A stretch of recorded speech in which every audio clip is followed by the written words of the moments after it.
Hello everyone, welcome again to the channel. I want to mention these news that I saw that are related to the recent grain deal that was negotiated between Ukraine and Russia.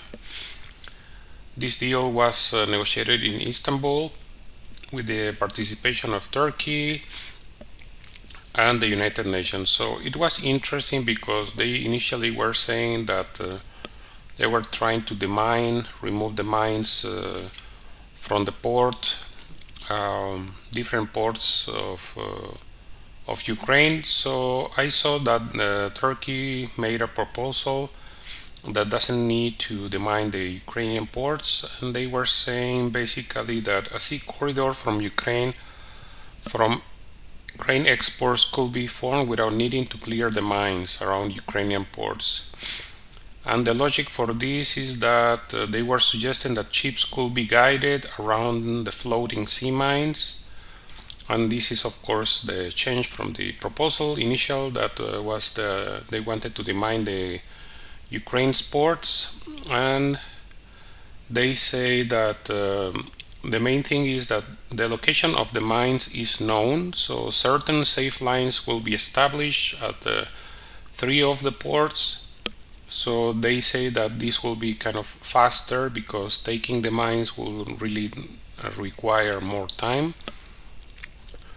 So it's kind of an ingenious way to get around it. I don't know how safe it will be, but it's certainly an alternative to removing the mines because Ukraine is concerned that if they remove the mines, it will make it easier for Russia to somehow launch a seaborne invasion on Ukraine territory.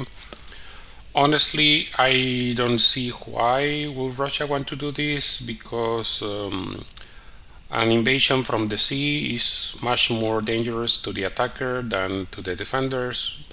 And since Russian forces are already inland, they could just go from Kherson, for example. I'm not suggesting that's what's going to happen, but I don't see the logic. But anyway, that's what Ukraine opinion on the subject is. So that's that. So it's an option. Just wanted to mention it. And I just wanted to mention this rather funny, in an amusing way, or tragic way, any way you want to see it, that just recently the United Kingdom declared that they will host the 2023 Eurovision Song Contest on behalf of Ukraine. So this organization, the European Broadcasting Union, is the one that is in charge of this, and they say that the possibility to hold the event in UK was under considerations due to security reasons.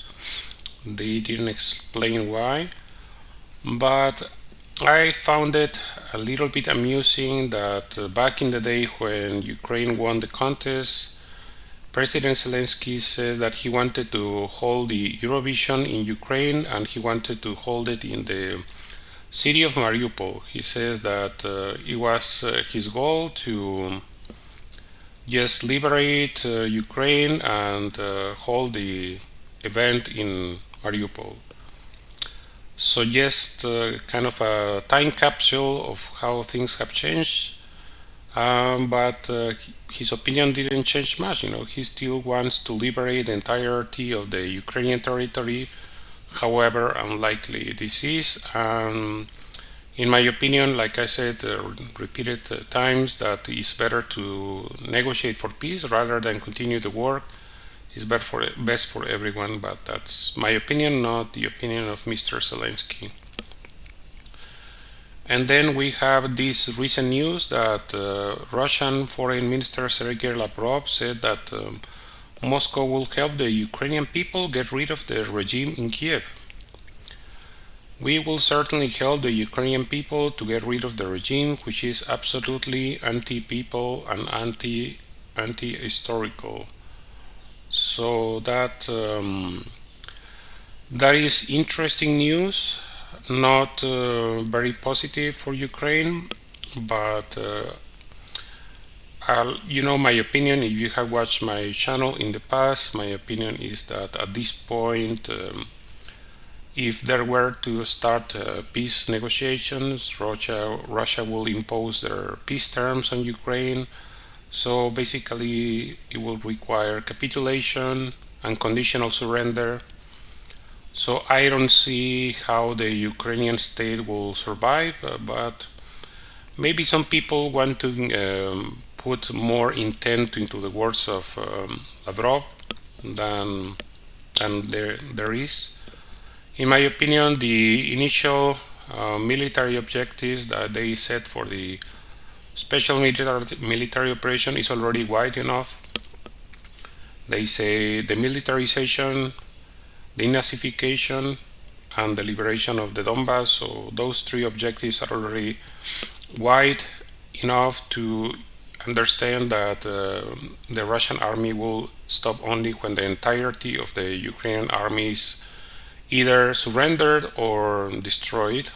I hope it will come through peace and negotiations, but that is not up to me to decide, so that's my opinion.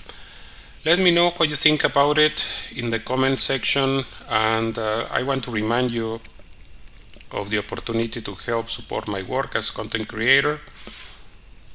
In the description of every video, I include information about different platforms you can use to help me with donations, and as well you can help me with liking this video, sharing it in social media, and subscribing to the channel. I hope to see you again very soon, and thank you for watching.